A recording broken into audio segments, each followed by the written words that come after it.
a trava nova. Olha a diferença da trava nova pra trava que estava desgastada. E era só isso, o barulhinho que deu na relação. Ela fazia nheque, nheque, nheque. Falei, caramba, meu, que diabo é isso? Aí eu fui ver, né, a original dela na Suzuki. Não tem, tá? Eles não tinham na Suzuki. Aí eu peguei o da Titan 150 e falei, vou ver qual que é. Da Titan 150 encaixa perfeito, tá?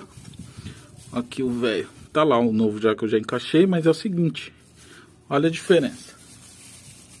Perfeito, cara. Pega o da Titan 150 que serve, tá? A minha é ADK.